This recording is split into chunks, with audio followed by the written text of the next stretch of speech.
Hello dear students, welcome to today's video lecture. आज के video lecture में हम लोग फ्रिक्शन का एक इंपॉर्टेंट क्वेश्चन सॉल्व करेंगे। बहुत ही सिंपल क्वेश्चन है बट फ्रिक्शन के सारे कॉन्सेप्ट को, है ना, लगभग सारे कॉन्सेप्ट को कंटेन करता है। ठीक, तो आइए आज का वीडियो लेक्चर हम लोग शुरू करते हैं। आज का वीडियो लेक्चर हमने जैसा कि कहा कि एक सिंपल सा क्वेश्चन सॉल्व करेंगे, है ना। ठीक है, तो क्वेश्चन क्या है देखिए। पहले तो आपको एक डायग्राम दिया हुआ है यहाँ पे, है ना। ये डायग्राम है कि 2 ब्लॉक सिस्टम है ना। अपर ब्लॉक के ऊपर एक 120 न्यूटन का फोर्स लग रहा है, ठीक। और लोअर ब्लॉक जो कि 20 kg का है उसके ऊपर एक वेरिएबल फोर्स लग रहा है F, जिसकी वैल्यू, है ना, वेरी कर सकती है, ठीक। नीचे वाला जो सरफेस है वो फ्रिक्शनलेस सरफेस है और ऊपर वाला सरफेस का कोफिशिएंट ऑफ फ्रिक्शन दिया हुआ है 0.3। देखिए क्वेश्चन क्या है कि फाइंड friction force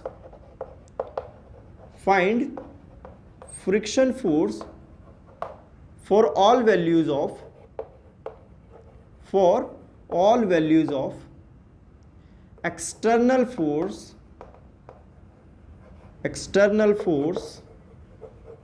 F, ठीक। F फोर्स दिख रहा है आपको। ये जो F फोर्स है इसकी वैल्यू अगर हम वेरी करेंगे तो उसके लिए फ्रिक्शन फोर्स की वैल्यूज हमें फाइंड करना है, ठीक। तो ये जो क्वेश्चन है इसको सॉल्व करने के लिए हमें डिफरेंट केसेस लेने पड़ेंगे, है ना। क्यों केसेस लेने पड़ेंगे इसको जरा समझते हैं। देखिए ये 20 kg ब्लॉक और इसके ऊपर 10 kg ब्लॉक रखा हुआ है। 10 kg ब्लॉक के ऊपर एक कांस्टेंट फोर्स लग रहा है 120 न्यूटन का। तो ये फोर्स क्या करना चाहेगा कि 10 kg ब्लॉक को आगे की तरफ खींचना चाहेगा। उसके अकॉर्डिंगली 20 kg ब्लॉक क्या होगा, पीछे छूट जाएगा, है ना, क्योंकि इसके ऊपर वो फोर्स नहीं लग रहा है, ठीक। अब डिपेंड करेगा कि ये फोर्स की वैल्यू कितनी है ना। ये 20 kg ब्लॉक उसके साथ में चल सकता है या 20 kg ब्लॉक पीछे छूट सकता है, या फिर ये 20 kg ब्लॉक अगर F फोर्स बहुत ज्यादा हुआ तो 10 kg ब्लॉक से भी आगे जा सकता है। तो ये सारे केसेस हमें डिस्कस करने पड़ेंगे, ठीक। तो आइए मैं पहला केस लेता हूं, केस 1। देखिए पहले केस में क्या करते हैं कि F इक्वल टू 0 से शुरुआत करते हैं हम लोग कि कोई फोर्स अगर नहीं लग रहा है। कौन सा फोर्स है, जो variable force F 20 kg block पे लग रहा है। तो देखिए इस केस में क्या होगा, हम लोग फ्री बॉडी डायग्राम बनाते हैं दोनों सिस्टम का अलग अलग। तो 10 kg ब्लॉक का अगर हम लोग बनाएं तो इसके ऊपर एक 120 न्यूटन का एक्सटर्नल फोर्स और ये 10 kg ब्लॉक, और सिमिलरली 20 kg ब्लॉक पे अगर हम लोग लगाएं तो देखिए ये जो F लगा है इधर वो तो 0 है ना। नीचे की तरफ जो फोर्स लगा है F उसकी वैल्यू 0 है, ठीक। फ्रिक्शन फोर्स अब देखते हैं फ्रिक्शन फोर्स किधर लगेगा। तो 120 न्यूटन इसके ऊपर जब आगे की तरफ लग रहा है तो ये ब्लॉक आगे जाने की कोशिश करेगा, this 10 kg block, and this 20 kg block, है ना, ये क्या करेगा, पीछे की तरफ छूटना चाहेगा। तो उसके अकॉर्डिंगली ये 10 kg ब्लॉक को पीछे खींचेगा और एक्शन रिएक्शन पेयर से 20 kg ब्लॉक के ऊपर फ्रिक्शन आगे की तरफ लगेगा। तो 10 kg ब्लॉक पे ये लीजिए फ्रिक्शन पीछे की तरफ और 20 kg ब्लॉक पे, है ना, ऊपर लगेगा। नीचे कोई फ्रिक्शन फोर्स नहीं लगेगा क्योंकि सरफेस स्मूथ है, ठीक। तो फ्रिक्शन फोर्स इस केस में जब F इक्वल टू 0 है ना, किस तरफ लगा, 10 kg ब्लॉक पे पीछे की तरफ लगा, ओके।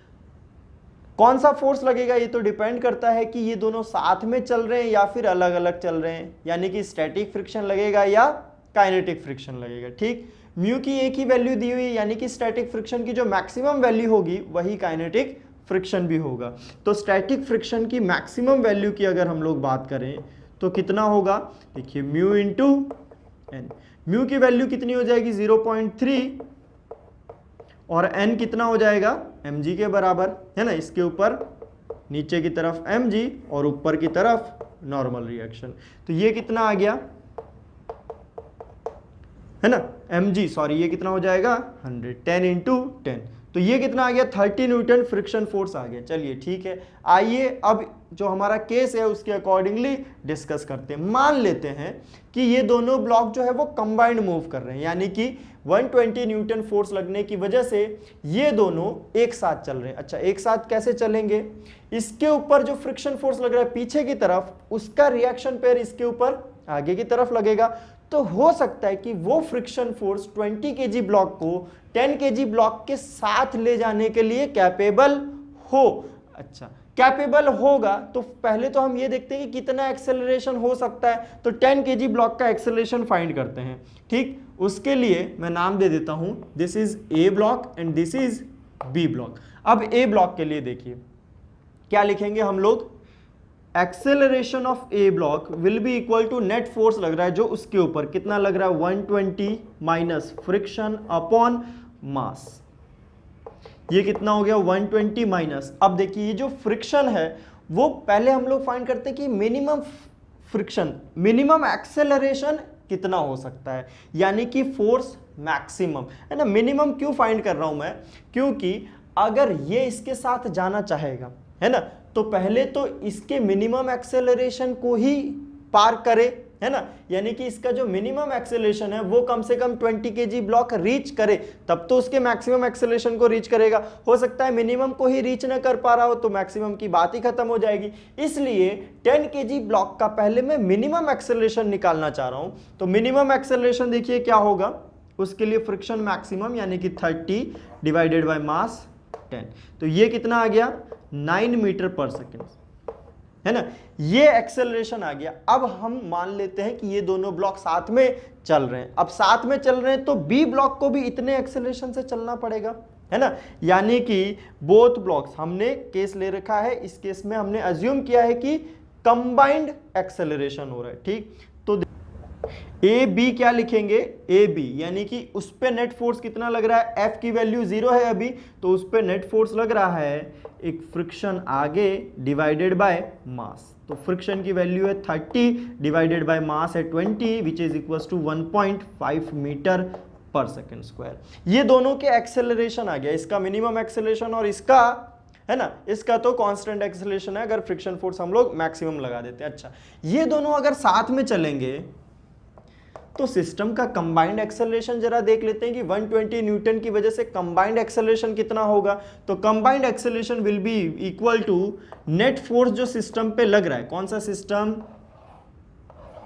ये हमारा सिस्टम है, ये 2 ब्लॉक सिस्टम, तो F net divided by total M, या हम कह सकते हैं कंबाइंड।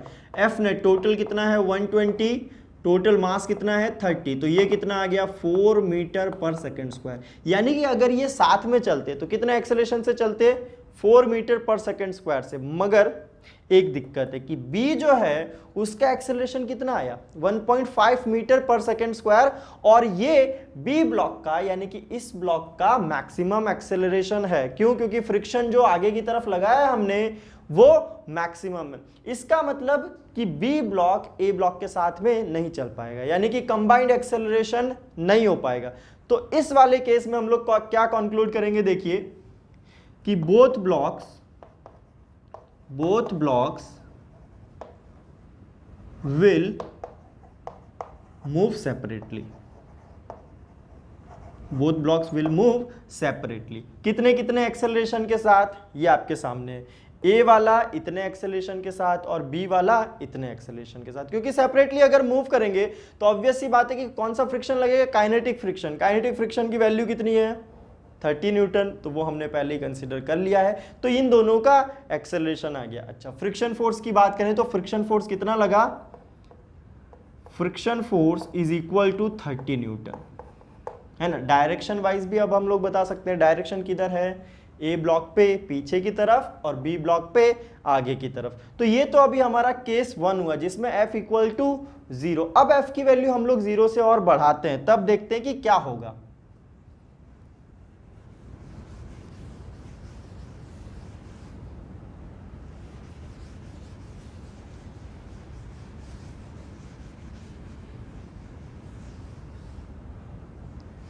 तो सेकंड केस हम लोग लेते हैं जिसमें f की वैल्यू 0 से बड़ी लेते हैं, केस 2,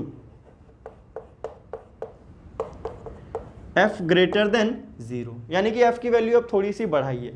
तो अब देखिए क्या होगा कि f की वैल्यू जैसे जैसे हम लोग बढ़ाएंगे है ना, क्या होगा, ये वाला ब्लॉक अभी तो पीछे छूटा हुआ था, ये कितने से चल रहा था 1.5 मीटर पर सेकंड स्क्वायर से, और ये कितने से चल रहा था 9 मीटर पर सेकंड स्क्वायर से।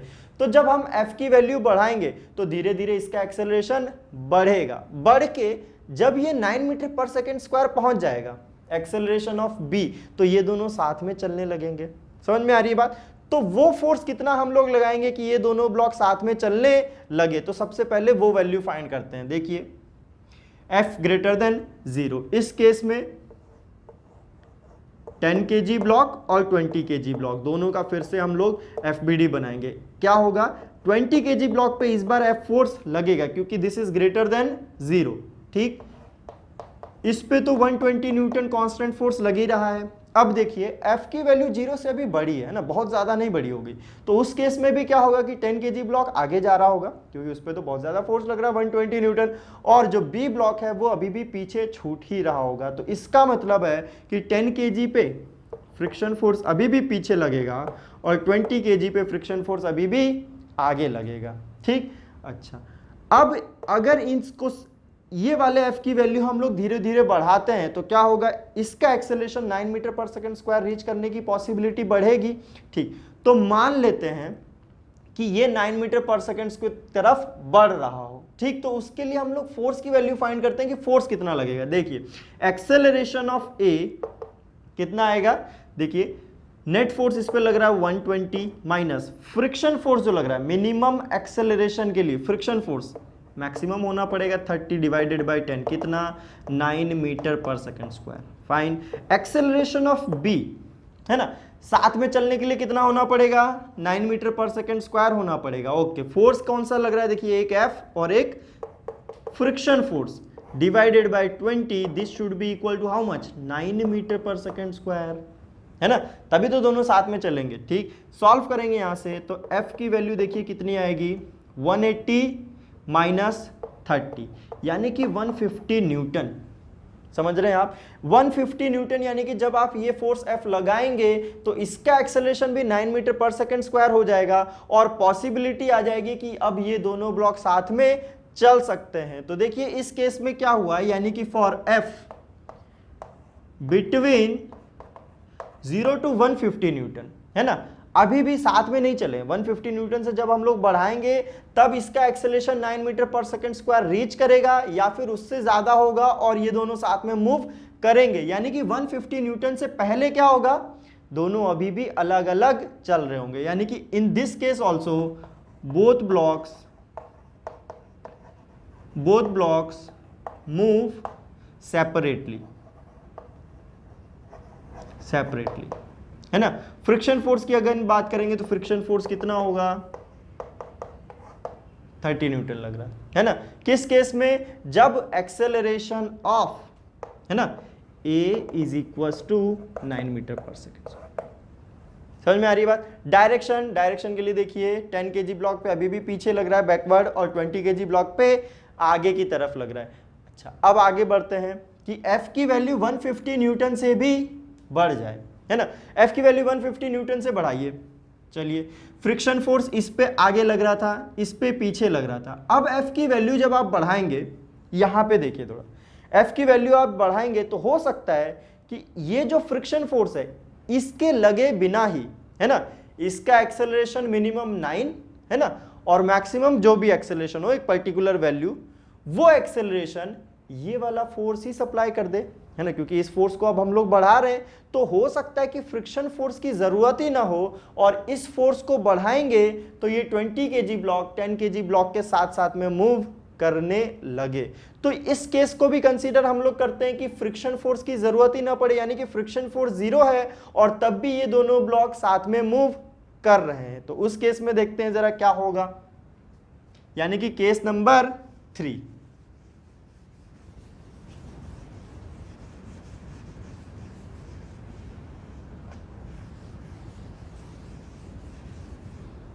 देखिए केस नंबर 3, है ना, यानी कि इस केस में अब हमने क्या लिया है कि F की वैल्यू 150 न्यूटन से बढ़ाई है। 150 न्यूटन पे क्या हो रहा था, है ना, साथ साथ में चलने की पॉसिबिलिटी थी। अब F ग्रेटर देन 150, तो इतना तो श्योर है कि दोनों साथ में चलेंगे, है ना, दोनों साथ में चलेंगे। अच्छा, एक पॉसिबिलिटी है कि फ्रिक्शन की जरूरत ना हो, तो यानी कि फ्रिक्शन की वैल्यू हम लोग 0 ले लेते हैं कि फ्रिक्शन की जरूरत ना हो और फोर्स हम लोग कितना लगाएं कि दोनों साथ साथ में चलते रहें। तो इसके लिए क्या होगा, देखिए एक्सेलरेशन ऑफ ए क्या लिखेंगे, फ्री बॉडी डायग्राम बना लेते हैं फिर से हम लोग। ये 10 kg ब्लॉक है और ये 20 kg ब्लॉक है। 10 kg ब्लॉक पे 120 न्यूटन है ना, और 20 kg ब्लॉक पे एक वेरिएबल फोर्स F। अभी तक क्या हो रहा था, इसके ऊपर फ्रिक्शन फोर्स लग रहा था पीछे और इसके ऊपर फ्रिक्शन फोर्स लग रहा था आगे की तरफ। अच्छा, ये फ्रिक्शन फोर्स जीरो हो जाए अगर, तो क्या होगा, 120 न्यूटन डिवाइडेड बाय मास, कितना आ गया, 12 मीटर पर सेकेंड स्क्वायर, है ना। ये क्या है, एक्सेलरेशन ऑफ ए। क्या ये एक्सेलरेशन ऑफ ए मैक्सिमम है? बिल्कुल मैक्सिमम है। क्यों? क्योंकि फ्रिक्शन की वैल्यू हमने क्या लिखा था, acceleration of A is equal to 120 minus F by 10, है कि नहीं।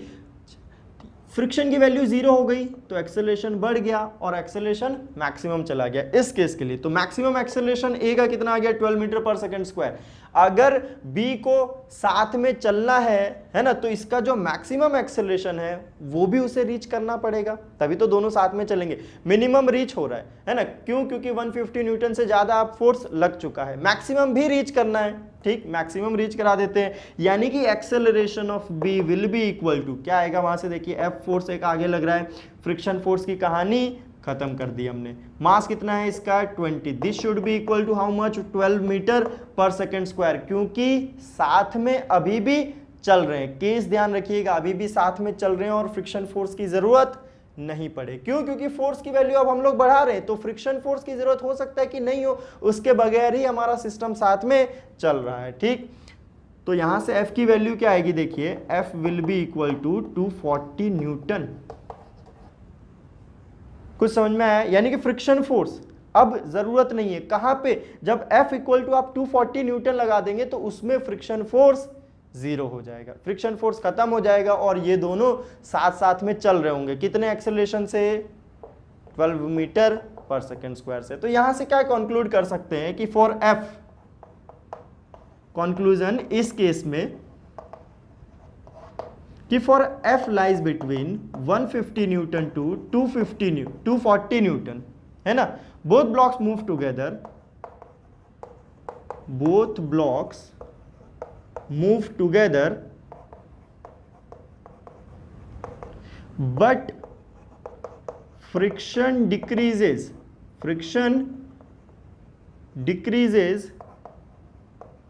from maximum to 0।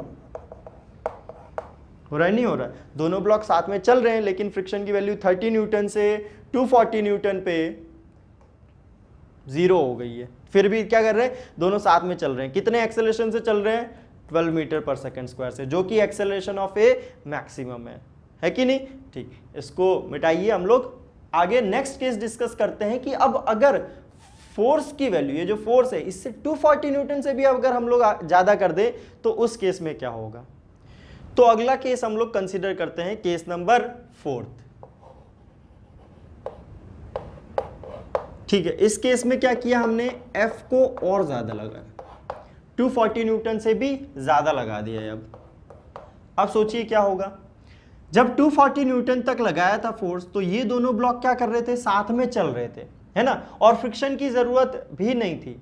अब 240 न्यूटन से ज्यादा लगा दिया, यानी कि एक बात आप सोच के देखिए कि फोर्स की वैल्यू जब बहुत ज्यादा होगी, है ना, इसके कंपैरिजन में बहुत ज्यादा फोर्स लगा दिया तो क्या होगा, 20 kg ब्लॉक फिर आगे मूव करने लगेगा और 10 kg ब्लॉक को पीछे छोड़ने की पॉसिबिलिटी बढ़ जाएगी। यानी कि 10 kg ब्लॉक जो है 20 kg ब्लॉक पे स्लिप करने लगेगा। कब, जब फोर्स की वैल्यू बहुत ज्यादा हो जाएगी। वैसा ही कुछ केस होगा जब F की वैल्यू हम 240 न्यूटन से बढ़ा देंगे, क्योंकि अभी तक क्या हो रहा था, देखिए कि 240 न्यूटन हमने फोर्स लगाया, ये दोनों ब्लॉक साथ में चल रहे हैं, है ना, और वो मैक्सिमम लिमिट थी। क्यों? क्योंकि वहां पे फ्रिक्शन फोर्स की वैल्यू 0 हो चुकी है और साथ में चल रहे हैं। अब 240 न्यूटन से भी जब इस फोर्स को बढ़ाएंगे हम लोग तो ये क्या करेगा, ये 12 मीटर पर सेकंड से ज्यादा चलने की कोशिश करेगा, क्योंकि 240 पे 12 मीटर पर सेकंड स्क्वायर से चल रहा है। तो जब ये 12 मीटर पर सेकंड स्क्वायर से ज्यादा चलने की कोशिश करेगा तो इसका तो एक्सेलरेशन लिमिटेड है, कितना, 12 मीटर पर सेकंड स्क्वायर, इससे ज्यादा नहीं हो सकता, है ना। मैक्सिमम एक्सेलरेशन निकाला था यार, कैसे निकाला था, acceleration of A is equal to क्या लिख रहे थे अभी तक हम लोग, हम लोग लिख रहे थे 120 minus F divided by 10। Friction force की वैल्यू 30 लगाएंगे तो एक्सेलरेशन मिनिमम, जब 0 लगाएंगे तो एक्सेलरेशन मैक्सिमम। कितना आया था? 12 मीटर पर second square, maximum acceleration of a. इससे ज़्यादा नहीं हो सकता, लेकिन 240 से ज़्यादा अगर हम लोग लगा देंगे तो 12 से इसका एक्सेलरेशन ज़्यादा हो जाएगा। तो इस केस में ये वाला ब्लॉक आगे जाने लगेगा और ये वाला ब्लॉक पीछे छूटने लगेगा। तो इसके लिए देखिए अब फ्री बॉडी डायग्राम कैसा बनेगा। ए ब्लॉक का अगर फ्री बॉडी डायग्राम बनाते हैं तो इसके ऊपर 120 न्यूटन आगे, लेकिन अब ये पीछे छूट रहा है तो इसके ऊपर फ्रिक्शन फोर्स आगे की तरफ। और 20 kg ब्लॉक की अगर हम लोग बात करें तो इस पे जो फोर्स लगा है 240 न्यूटन से ज़्यादा, उस पे फ्रिक्शन फोर्स अब पीछे की तरफ लगने लगेगा, यानी कि फ्रिक्शन की डायरेक्शन रिवर्स हो जाएगी इस केस के लिए जब F is greater than 240 Newton. ठीक, तो आइए इस केस के लिए सॉल्व करते हैं हम लोग, है ना। वैल्यू फाइंड करते हैं कि इसका एक्सेलरेशन इस केस में मैक्सिमम कितना हो सकता है, यानी कि acceleration of A is equal to क्या लिखेंगे अभी 120 plus F divided by 10 is equal to, है ना, कितना आ गया। अगर एफ की वैल्यू देखिए हम लोग 0 लेते हैं तो 12 आ जाएगा, एफ की वैल्यू मैक्सिमम लेते हैं 30 तो उस केस में क्या होगा 15 मीटर पर सेकेंड स्क्वायर, है ना। यानी कि अब फिर से देखिए कि इस वाले सिनेरियो में जब फ्रिक्शन फोर्स आगे लग रहा है तो ये मैक्सिमम एक्सेलरेशन है। क्यों? क्योंकि 120 प्लस एफ हुआ है और फ्रिक्शन फोर्स की मैक्सिमम वैल्यू हम लोगों ने लगा दी, यानी कि मैक्सिमम फोर्स जो इसके ऊपर आगे की तरफ लग सकता है वो हमने लगा दिया। उसकी वजह से एक्सेलरेशन कितना आ गया 15 मीटर पर सेकेंड स्क्वायर आ गया। अच्छा, इसका 15 मीटर पर सेकेंड स्क्वायर आ गया तो इसका एक्सेलरेशन जब तक 15 मीटर पर सेकेंड स्क्वायर होगा, है ना, अभी तक कितना था 12 मीटर पर सेकेंड स्क्वायर, उससे बढ़ के जब तक 15 मीटर पर सेकेंड स्क्वायर रहेगा एक्सेलरेशन ऑफ बी, ये दोनों ब्लॉक अभी भी साथ में चलने की पॉसिबिलिटी में रहेंगे। ठीक, तो चलाते हैं साथ में। बी ब्लॉक के लिए लिखते हैं, है ना, कितना एक्सेलरेशन देंगे इसको 15 metre per second square acceleration देंगे तो एफ माइनस, है ना, this force minus friction force divided by 20 which is equals to f minus 30 divided by 20। तो f की वैल्यू अगर हम लोग सॉल्व करें, है ना, which is equals to 15 metre per second square, solving for f we will get f is equals to 330 Newton. आएगा नहीं आएगा यार, 300 प्लस 30 330 न्यूटन, यानी कि f इक्वल टू 330 न्यूटन तक अब ये दोनों ब्लॉक साथ में चल सकते हैं, है ना। कहां से 240 न्यूटन से अगर बढ़ा के हम लोग 330 न्यूटन तक करते हैं तब तक ये दोनों ब्लॉक क्या करेंगे साथ में चलते रहेंगे। यानी कि इस केस में हम लोग क्या कंक्लूड कर सकते हैं, कंक्लूजन कि for F lies between 240 newton to 330 newton, है ना, both blocks move together, both blocks move together, दोनों क्या करेंगे साथ में मूव करेंगे। यार समझ में आ रही है बात, साथ में मूव करेंगे। अच्छा, फ्रिक्शन ने अपना डायरेक्शन रिवर्स किया है, friction reverses its direction, its direction, है ना, फ्रिक्शन की डायरेक्शन रिवर्स हो गई है, ये इसमें नोट करने वाली बात है, फ्रिक्शन डायरेक्शन रिवर्स्ड। ठीक, तो ये केस हो गया। अच्छा, एक इसके बाद छोटा सा केस और बचता है, केस नंबर 5। केस नंबर 5 कि अगर f की वैल्यू हम लोग 330 न्यूटन से भी बढ़ा देंगे तब क्या होगा। अच्छा, 330 न्यूटन से बढ़ा देते हैं तो देखिए इसका मैक्सिमम एक्सेलरेशन था 15 मीटर पर सेकंड स्क्वायर, अब इसका एक्सेलरेशन इससे ज्यादा नहीं हो सकता क्योंकि फ्रिक्शन फोर्स की मैक्सिमम वैल्यू 30 ले चुके हैं हम लोग, तो इसका भी एक्सेलरेशन 15 हमने रीच करा दिया। 15 रीच कराने के लिए फोर्स कितना लगा 330 न्यूटन, अब 330 न्यूटन से ज्यादा लगा देंगे तो इसका एक्सेलरेशन 15 मीटर पर सेकंड स्क्वायर से बढ़ जाएगा और ये ब्लॉक इसके ऊपर स्लिप करने लगेगा। तो समझ में आया, इस केस में क्या होगा, both blocks move separately, moves separately, है ना, और एक्सेलरेशन ऑफ ए कितना हो जाएगा 15 मीटर पर second square, acceleration of be greater than 15 metre पर सेकंड स्क्वायर, है ना, कितना भी ज्यादा हो सकता है, it depends on the force applied कि 330 न्यूटन से ज्यादा कितना लगाते हैं। फ्रिक्शन फोर्स अगेन 30 न्यूटन लगेगा और कौन सा फ्रिक्शन फोर्स लगेगा, काइनेटिक फ्रिक्शन लगेगा। तो होप कि ये पूरा कॉन्सेप्ट आपको समझ में आया हो, एक सिंगल क्वेश्चन लेकिन फ्रिक्शन के सारे कॉन्सेप्ट इसमें यूज हो गए हैं। ठीक, तो धन्यवाद। नेक्स्ट वीडियो लेक्चर में एक और ऐसा ही टॉपिक हम लोग लेके आएंगे जो बहुत ही इंटरेस्टिंग होगा और इंपॉर्टेंट होगा। Thank you.